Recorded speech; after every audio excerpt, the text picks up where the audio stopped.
Bonjour, je suis Abigaël, militante activiste pour déstigmatiser la santé mentale et je suis ici au Parlement européen, en l'occurrence dans le cadre du vote des élections européennes qui aura lieu le 6 et 9 juin. Est-ce que tu peux me raconter un peu ce que tu fais sur les réseaux sociaux? Ouais, alors je suis présente sur YouTube, Instagram, podcast et même un peu TikTok.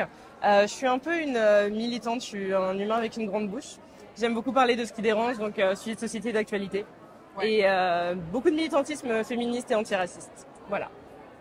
Selon toi, c'est quoi qui dérange le plus en ce moment? Justement, ce que j'ai cité, je pense, c'est la présence de beaucoup d'immigrés en Europe, ainsi que l'existence des femmes. Voilà, ce que j'aime dire, l'existence des femmes. C'est beau, c'est beau. L'existence des femmes. Oh waouh. Moi, je suis une très grande militante sur la santé mentale. Ouais. Est-ce que tu vois un lien entre les discriminations et l'impact que ça peut avoir sur la santé mentale des personnes discriminées? Totalement, parce que perso, j'en subis aussi. Ouais. Donc derrière, ça met un coup. Et c'est quelque chose que tu sais pas gérer toi-même parce que t'as pas les clés, t'as pas les armes. On n'est pas toutes et tous nés en tant que thérapeute, psy ou quoi que ce soit. Donc il y a un impact indéniable, ouais. Mais oui. Et c'est surtout, moi je lutte beaucoup pour une société plus inclusive. Ouais, important. Forcément sur les personnes en situation de handicap et tout, mais il y a aussi ce truc de... J'ai l'impression que c'est un cercle un peu vicieux, je sais pas ce que tu en penses, dans le sens où moins t'es inclus, plus t'as une santé mentale nulle. Plus tu as une santé mentale nulle, plus tu es précarisé, parce que c'est très difficile quand tu voilà, et en fait tu tombes dans un cercle, dans un espèce de cercle, et en plus de ça, moi j'ai l'impression qu'ensuite on nous reproche de pas suffisamment s'intégrer dans la société. Ouais. Tu vois? Ouais. Alors que tu as ce truc de, en fait, si on n'est pas suffisamment intégré dans la société, c'est aussi à vous de faire ce pas vers nous pour que ce soit inclusif et de faire preuve de plus de flexibilité et peut-être aussi un peu moins de discrimination, ce serait pas mal. Et c'est ça qui est fou, c'est qu'en fait, j'ai l'impression que tous les combats se rejoignent parce que c'est la même chose pour, par exemple, des personnes précaires. On va leur reprocher de peut-être manquer de culture pour avoir un accès à certaines écoles, je sais pas quoi, sauf que la précarité fait que tu es dans des zones où tu habites où il n'y a pas un accès à ça, tes finances sont que ci que ça, et en fait c'est que des cercles vicieux, et c'est pareil aussi au niveau de la santé mentale. C'est tout se rejoint, c'est que des cercles vicieux et une dégringolade vers le bas. Moi, il y a quelques années, j'étais très militant dans le féminisme. Il s'avère que j'ai fait un burn-out militant de féminisme.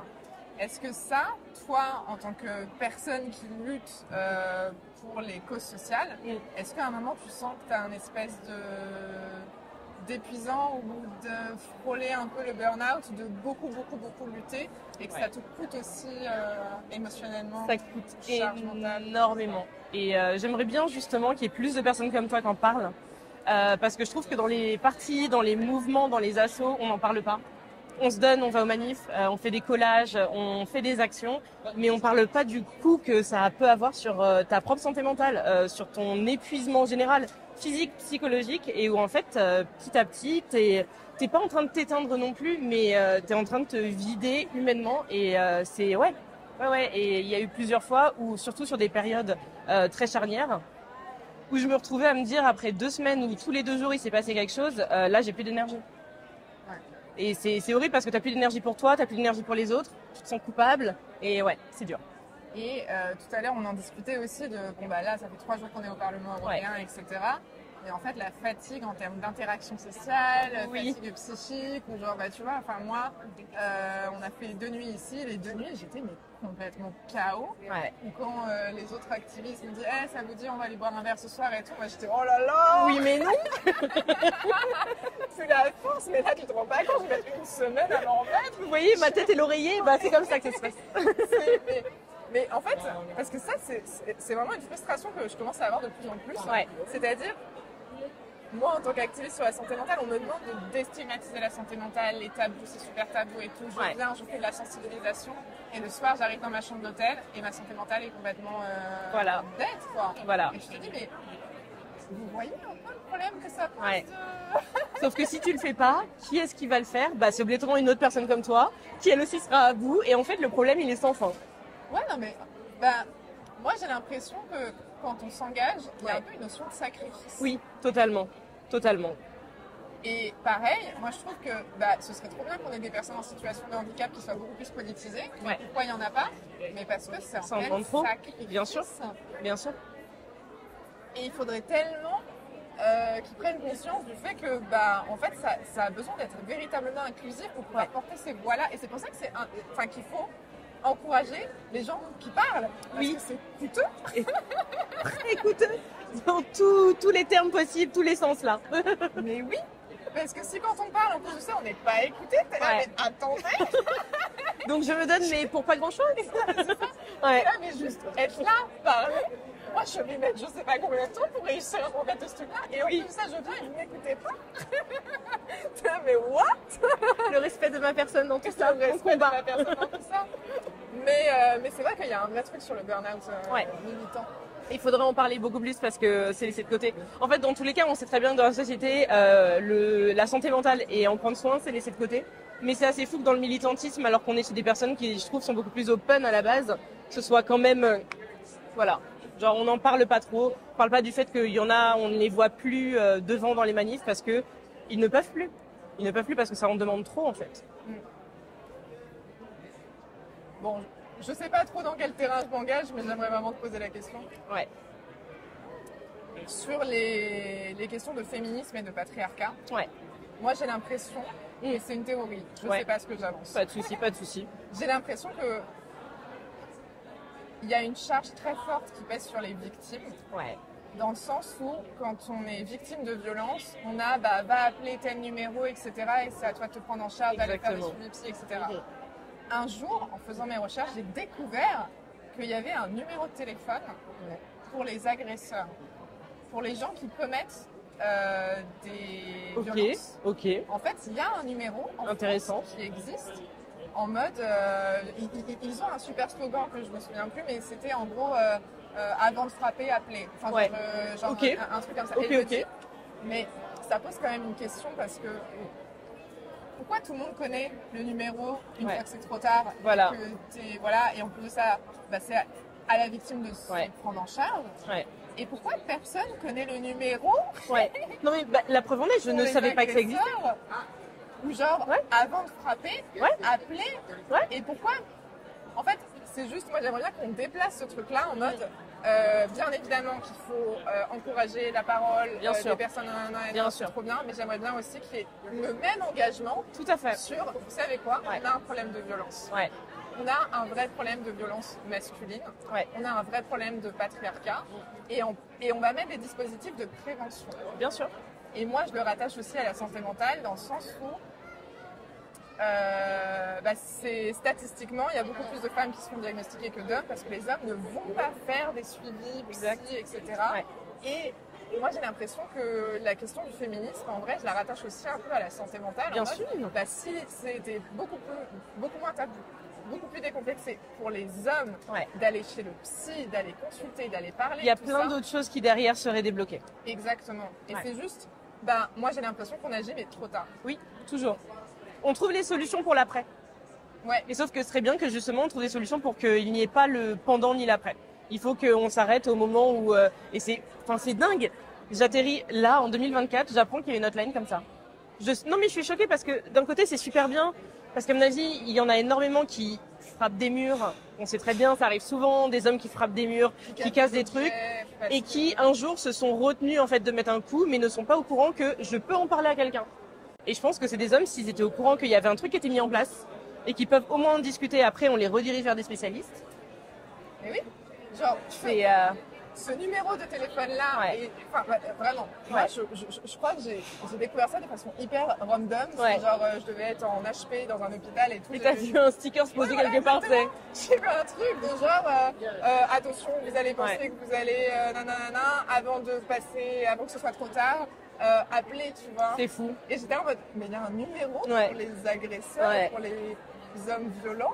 Et pourtant, on met toute la charge sur les victimes, genre vas-y, relève-toi, aie le courage de parler, dénonce son agresseur alors que potentiellement tu ne seras pas écouté et tu ne seras pas cru. Alors que...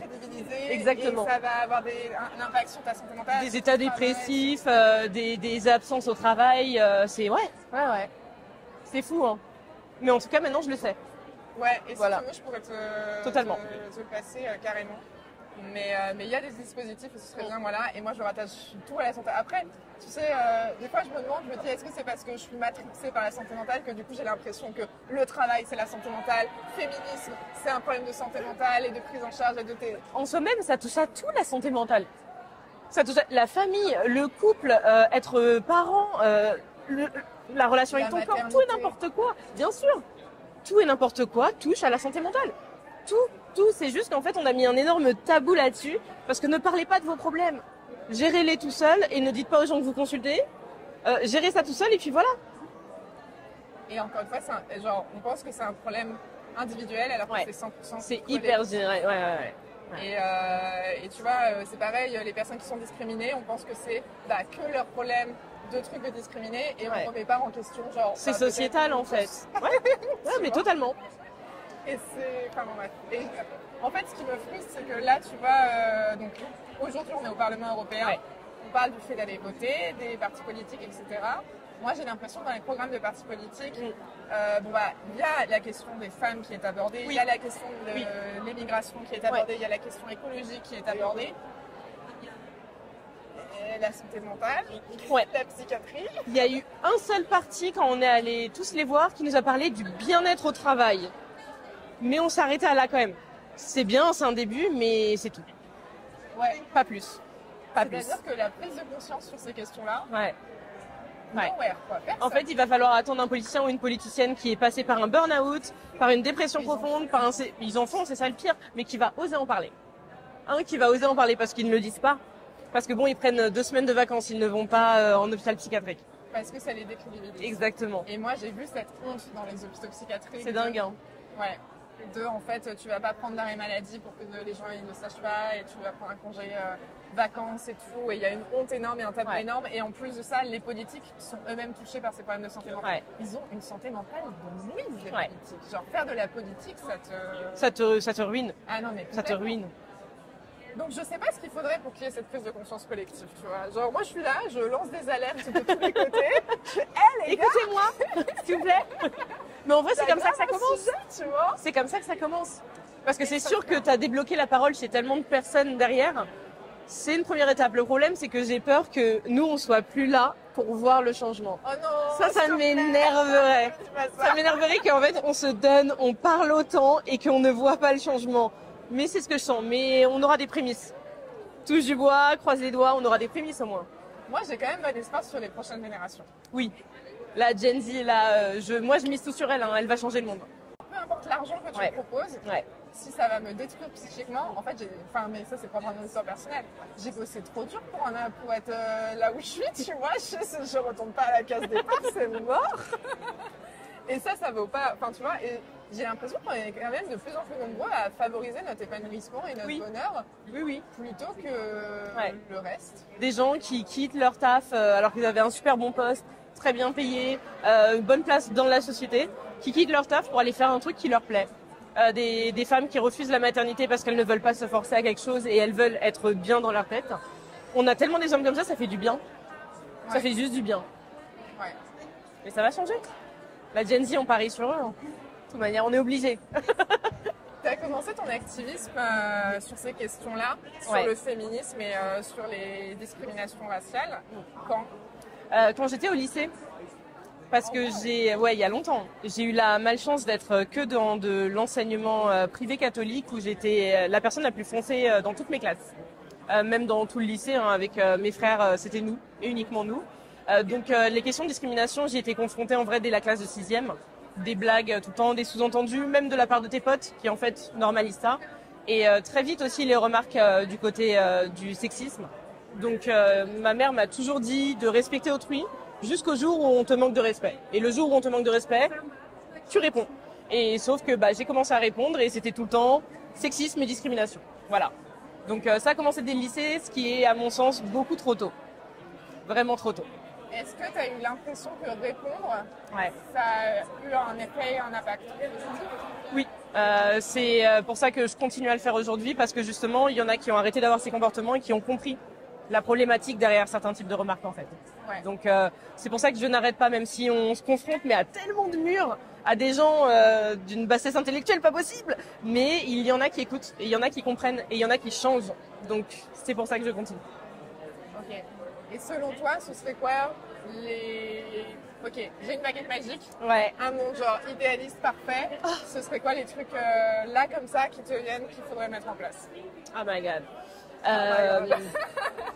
Ok, une baguette magique, je pense Ouais. que dans les écoles et éducation dans les familles, il faut que les deux aillent en symbiose. Il faut pas que l'école vienne te dire non au sexisme, non à la discrimination, et si vous allez pas bien, venez nous parler si vous faites harceler, mais que les parents te disent le contraire. En fait, il faudrait que tout le monde d'une même voix ait que le même genre d'éducation. Mais c'est tellement idéaliste et impossible. Mais Ouais, ce serait ma baguette magique, moi ce serait ça. Ce serait une école qui t'apprend à ne pas avoir de réaction sexiste, mais t'explique le pourquoi du comment. Pas de réaction discriminatoire non plus. Et qui t'apprend à venir parler si t'as un problème. Parce que ça c'est hyper important et c'est pour ça que des petits qui se font harceler n'en parlent pas. Parce qu'on ne leur apprend pas à parler. On leur dit pas qu'on t'écoute, qu'il y a quelqu'un pour toi, qu'il y a une plateforme possible et qu'il y a une aide qui est possible. Et un monde parfait, pour moi, il y aurait toutes ces choses-là qui seraient dites à l'école et dans les familles. Et franchement, à mon avis, on aurait 85% de super bons humains. Hein. Facilement, facilement. Mais ce serait dans un monde parfait. T'inquiète, on est là. Travaille on sur est cette là. baguette magique. Ouais. Bon, je vais conclure cette discussion. Oui, oui. Qu'est-ce qui, toi, pourrait te motiver à voter pour telle ou telle personne en fonction de tes convictions? Qu'est-ce qui, toi, pourrait faire la différence? Qu'est-ce que tu penses qui est important dans la politique aujourd'hui à mettre en place? Parce que je pense que s'il y a une dépolitisation, c'est parce que peut-être ça ne nous parle pas des masses. Ouais. Ma question n'est pas claire, mais est-ce que tu l'as compris? Pour moi, elle est très très claire. Merci. Moi, ce qui m'appellerait à voter pour un parti précis ou une personne précise, actuellement, on est sur des réformes sociales et environnementales. Et j'ai l'impression que la politique est encore trop intellectualisée, alors qu'en soi-même, lire des programmes et voter pour une personne, c'est très simple. C'est très très simple, mais il y a tout ce truc de il faut avoir fait un bac plus 5 pour pouvoir parler de politique et s'y intéresser. Non, pas du tout. Pas du tout, et des lycéens me le prouvent tous les jours sur mes plateformes en discutant avec moi, comme si c'était des trentenaires en fait, parce qu'ils s'intéressent et parce que c'est hyper prenant comme sujet. Donc faudrait un peu, je pense, rendre ça moins austère pour pouvoir attirer un peu plus les gens, et c'est pour ça que la dépolitisation est aussi majeure actuellement. Mais ouais, ce qui me parlerait le plus et me ferait voter, là on est sur des réformes sociales et environnementales, parce que là c'est primordial. Ouais. Donc moi, ce que j'entends, ce serait rendre la politique plus populaire Ouais. et rendre la politique plus attrayante. Exactement.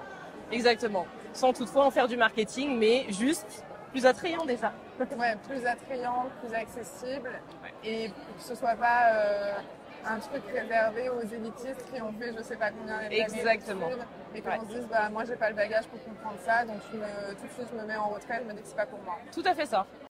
Pour moi, voter, c'est une forme de militantisme, parce que s'abstenir, c'est ne pas se faire écouter. C'est pour ça que l'abstention, je dis toujours que je comprends qu'on ne se sente pas représenté. Je comprends qu'on ne sente pas que quelqu'un nous parle vraiment, mais il y a le vote blanc pour ça. Il y a le vote blanc qui existe et qui permet de montrer que je ne suis pas d'accord, mais au moins je suis venue. Et j'ai fait, mon devoir de citoyen, et 2, je me suis exprimée. Parce que si toi tu t'exprimes pas, quelqu'un, on le dit et on le répète depuis 3 jours, quelqu'un le fera à ta place. Et pour moi, ouais, c'est un acte de militantisme hyper fort. Moi je crois beaucoup en l'activisme, Ouais. parce que je trouve qu'en tant qu'activiste sur les réseaux sociaux, Ouais. on arrive à fédérer vraiment fort autour de causes qui nous tiennent à cœur. Ouais. Et que ça, c'est un acte politique. Mais ce que j'ai compris aussi sur l'activisme, c'est que ça a sa limite, dans le sens où malheureusement, aussi grand et aussi fort qu'on peut défendre nos convictions et fédérer, ça n'aura jamais aucun pouvoir politique si on ne va pas voter. Ouais. Et j'ai compris ça, j'ai compris qu'on a beau crier fort sur les réseaux sociaux et faire des actions et aller en manifestation et faire plein d'initiatives et essayer à ce qu'il y ait vraiment être un peu alerté fort, si ça se manifeste pas ensuite. C'est vrai, il faut aller aux urnes en fait. Par un vote, Ouais. tout ça, j'ai l'impression que ça tombe un peu à l'eau et que c'est de l'énergie pas dépensée dans le vide, parce que ça sert quand même, mais si on veut des réels changements, c'est vrai qu'on est obligé de passer par la case du système. Et hier, je discutais avec Lucas, Ouais. qui fait aussi partie du truc. Hein. Et Lucas, il a dit une phrase qui m'a beaucoup fait réfléchir. Il m'a dit le système ne peut changer que de l'intérieur. Oui, littéralement. Et je continue à réfléchir là-dessus. Ouais. Et ça m'a beaucoup. J'ai dit, ouais, ok, donc en fait, malheureusement, même si on n'est pas d'accord avec les règles du jeu, il faut quand même jouer avec les règles du jeu Bien sûr. pour pouvoir rentrer dans le jeu. Exactement. Et une fois que tu as ta place dans le jeu, là tu modifies. Comment tu fais pour. Ouais. On va tout casser. Je déconne.